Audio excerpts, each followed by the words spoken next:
يا أيها الذين آمنوا ادخلوا في السلم كافة ادخلوا في السلم كافة ادخلوا في السلم كافة.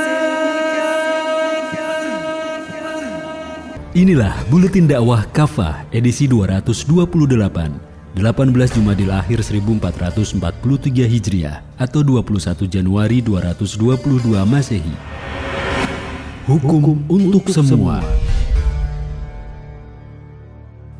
Dalam beberapa waktu terakhir, ada satu kasus yang mencuat yang menjadi perhatian publik.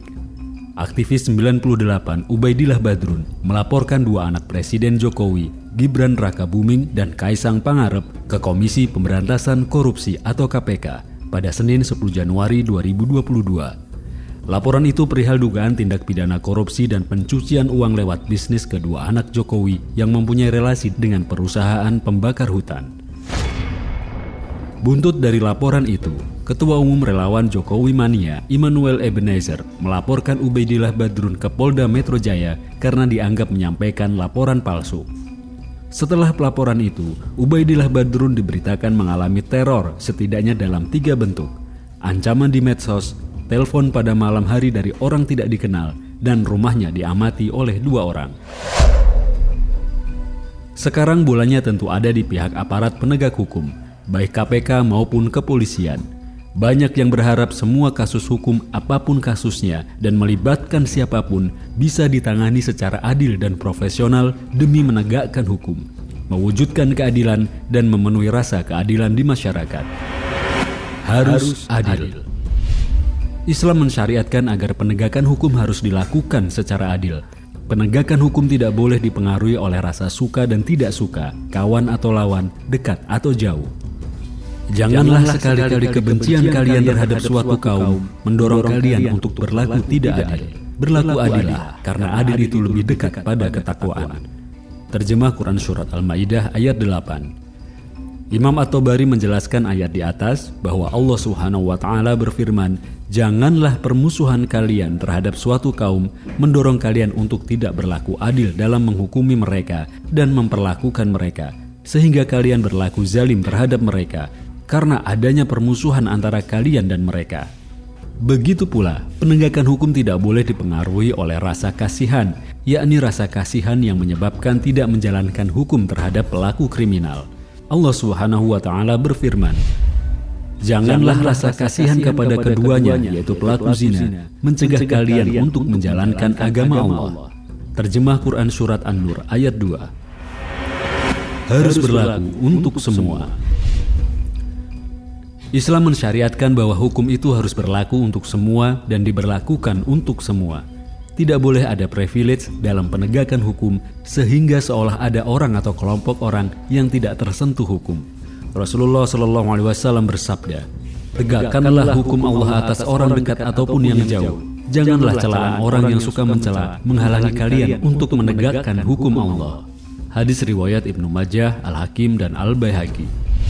Hadis ini jelas memerintahkan kita untuk menegakkan hukum tanpa diskriminasi atau tebang pilih. Frasa fil qarib wal ba'id maknanya bisa yang dekat dan yang jauh dari sisi nasab dan kekerabatan.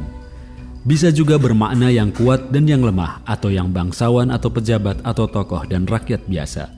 Bisa pula berlaku untuk yang dekat dan yang jauh dari aspek apapun, karena frasa tersebut bersifat umum. Bisa dari sisi pertemanan, persahabatan, kelompok, nasab, kerabat, hubungan bisnis, pendukung, dan aspek lainnya. Bisa juga frasa tersebut bermakna kedekatan hubungan. Jadi kedekatan personal tidak boleh berpengaruh dalam penegakan hukum. Bisa juga kedekatan itu dari sisi kedekatan dengan kekuasaan dan penguasa. Lalu orang-orang yang dekat dengan kekuasaan atau dekat dengan penguasa, atau orang-orang yang ada di lingkaran kekuasaan bisa dengan mudah lolos dari jerat hukum. Bisa juga kedekatan itu dipahami dari sisi kuat dan lemahnya pengaruh di masyarakat. Banyak dan sedikitnya pengikut, banyak sedikitnya kekayaan, dan sebagainya. Semua itu tidak boleh mempengaruhi penegakan hukum. Rasul SAW juga memperingatkan, "La ta'khuzkum fillah laumata la'im." Maknanya, janganlah celaan orang yang suka mencela menghalangi kalian untuk menegakkan hukum Allah. Jangan sampai komentar-komentar orang mempengaruhi penegakan hukum. Komentar orang hendaknya tidak dipedulikan, baik komentar mendukung apalagi komentar orang yang mencela. Artinya, yang harus diperhatikan adalah penegakan hukum dan keadilan itu sendiri, yakni penegakan hukum yang bersumber dari Allah Subhanahu wa Ta'ala sebagai sebuah kewajiban. Karena itu yang boleh diperhatikan hanyalah pertimbangan-pertimbangan hukum sesuai ketentuan hukum syariah. Pertimbangan-pertimbangan lainnya tidak boleh diperhatikan apalagi sampai mempengaruhi penegakan hukum, baik membuat hukuman menjadi lebih berat atau menjadi lebih ringan, apalagi sampai lolos dari hukum. Rasul Shallallahu Alaihi Wasallam memperingatkan bahwa penegakan hukum secara diskriminatif justru akan menyebabkan kehancuran masyarakat. Ummul Mukmin Aisyah radhiyallahu an menuturkan bahwa pernah ada seorang perempuan terhormat dari Quraisy, Bani Makhzum mencuri. Lalu mereka berkata, siapa yang bisa bicara kepada Rasulullah tentang dia? Tidak ada yang bisa kecuali Usamah bin Zaid. Lalu Usamah berbicara kepada Rasul Shallallahu Alaihi Wasallam. Lalu beliau bersabda, Usamah, apakah engkau hendak memintakan keringanan dalam menegakkan hukum Allah? Rasul Shallallahu Alaihi Wasallam pun berdiri dan berpidato, sungguh yang membinasakan orang-orang sebelum kalian adalah bahwa mereka itu, jika orang mulia di antara mereka mencuri, mereka biarkan, dan jika orang lemah mencuri, mereka tegakkan hukum atasnya. Demi Allah, andai Fatimah binti Muhammad mencuri, niscaya akan aku potong tangannya. Hadis riwayat Al-Bukhari, Muslim, Abu Daud, An-Nasa'i, At-Tirmizi, Ibnu Majah, dan Ahmad. Hadis ini menegaskan atas persamaan di muka hukum. Semua orang punya kedudukan yang sama di muka hukum. Tidak seorang pun berada di atas hukum. Tidak seorang pun yang punya hak istimewa dan kebal dari hukum. Rasul Shallallahu Alaihi Wasallam memperingatkan bahwa penyimpangan terhadap pelaksanaan atas persamaan di depan hukum menjadi sebab kemunduran, kerusakan, bahkan kebinasaan suatu kaum atau masyarakat. Solusi Islam. Dalam pandangan Islam, kunci keberhasilan penegakan dan pemberantasan KKN, korupsi, kolusi, nepotisme ada dua. 1. Sistem hukum atau pemerintahan yang anti KKN.